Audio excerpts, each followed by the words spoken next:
Hi hello నమస్తే welcome to easy cooking show. Friends, ఈరోజు chicken curry bachelors అయినా వంటరాని వాళ్ళైనా ఎవరైనా కానీ ఈజీగా చేసుకునే విధంగా చూపిస్తానండి. పెద్దగా ఇంటిగ్రేట్స్ ఏం పట్టాయి, సింపుల్గా చేసుకోవచ్చు. ఒక 8 టమాటా, ఒక అరకిలో చికెన్, ఒక 2 ఉల్లిపాయలు అంతే. ఫస్ట్ చికెన్ కుక్కర్లో వేసుకోవాలండి. దాని తర్వాత టమాటా వేసుకోవాలి. తర్వాత ఉల్లిగడ్డ, ఒక 2 స్పూన్ల అల్లం వెల్లుల్లి పేస్ట్ వేసుకోవాలి. వీలైతే అల్లం వెల్లిగడ్డ అప్పటిదప్పుడే దంచుకొని వేసుకుంటే ఇంకా మంచిగా ఉంటుంది.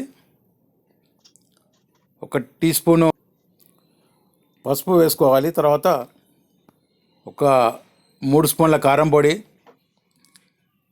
నాన్ వెజ్ కాబట్టి కొద్దిగా స్పైసీగానే ఉండాలి, మరీ ఎక్కువేం కాదు. ఒక 2-3 కరివేపాకు రెబ్బలు, ఒక 2 స్పూన్ల ఉప్పు. హాఫ్ కేజీకి 2 స్పూన్ల ఉప్పు సరిపోతుందండి. ఒక స్పూన్ ధనియాల పొడి, ఒక spoon garam masala,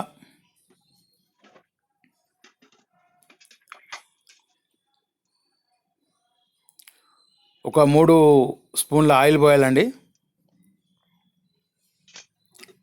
non veg కాబట్టి కంపల్సరీ ఒక 3 స్పూన్లు పోసుకుంటే బాగుంటుంది. మిగతా ఏ కర్రీస్ కన్నా 2 స్పూన్ల కంటే ఎక్కువ పోయాం మనం. దీన్ని మంచిగా మిక్స్ చేయాలండి. ఉప్పు, కారం, అల్లం వెల్లుల్లి అన్నీ మంచిగా కలుస్తాయి, మసాలా గిట్ల అన్నీ. ఒక హాఫ్ గ్లాస్ వాటర్ అండి. మీకు మరీ గట్టిగా ఉండాలి, అసలు గ్రేవీ ఉండకూడదు అంటే ఒక పావు గ్లాస్ పోసుకున్నా కానీ సరిపోతుంది. ఎందుకంటే ఆటోమేటిక్గా ఆ టమాటాలో, చికెన్లో నీళ్ళు ఉడతాయి కాబట్టి ఎక్కువ వాటర్ అవసరం లేదు. ఇప్పుడు దీన్ని స్టవ్ వెలిగించేసి మీడియం ఫ్లేమ్లో పెట్టి కుక్కర్ పెట్టేసేయాలి. ఫస్ట్ ఒక విజిల్ మనకు మీడియం ఫ్లేమ్ కానీ హై ఫ్లేమ్లో కానీ వచ్చిన తర్వాత స్టవ్ లో ఫ్లేమ్లో పెట్టుకోవాలి. తర్వాత ఒక 3 విజిల్స్, అంటే మొత్తం 4 విజిల్స్. హై ఫ్లేమ్ మీద 1, లో ఫ్లేమ్ మీద 3 వచ్చిన తర్వాత స్టవ్ ఆఫ్ చేసేయాలండి. ఇది బాగా గుర్తుపెట్టుకోండి. హై ఫ్లేమ్ మీద 1, లో ఫ్లేమ్ మీద 3, 4 విజిల్స్కు మంచిగా ఉడుకుతుంది. అప్పుడు ఎయిర్ తీసేయాలండి. స్టవ్ బంద్ చేసేసి ఎయిర్ మొత్తం పోయిన తర్వాత అప్పుడు మూత ఓపెన్ చేయాలి. కంప్లీట్గా ఎయిర్ పోవాలండి. చూడండి ఎంత సూపర్గా చికెన్ తయారైందో. బ్యాచిలర్స్ అందరూ ఇష్టపడేంత బాగుంటుంది ఇది. దానికి ఏమేమో చేయాలి, ఏదో చేయాలని టెన్షన్ పడాల్సిన అవసరం లేదు. ఈజీగా అయిపోతుంది. ఇట్లా నేను చేసినట్టు చేస్తే మీరు కూడా ఒకసారి ట్రై చేసి చెప్పండి ఎలా వచ్చిందో.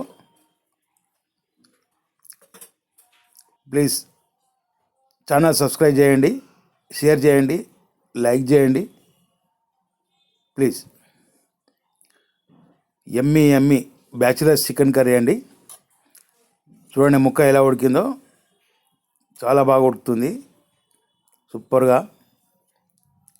మీరు కూడా ట్రై చేసి ఎట్లా వచ్చిందో ఒకసారి కామెంట్ చేయండి. వీడియో చూసినందుకు చాలా థ్యాంక్స్ అండి. ఇలా చివరిలో కొద్దిగా కొత్తిమీర చల్లుకుంటే బాగుంటుందండి. కొత్తిమీర వేసుకోకున్నా టేస్ట్ మాత్రం సూపర్గా ఉంటుందండి. Thanks once again.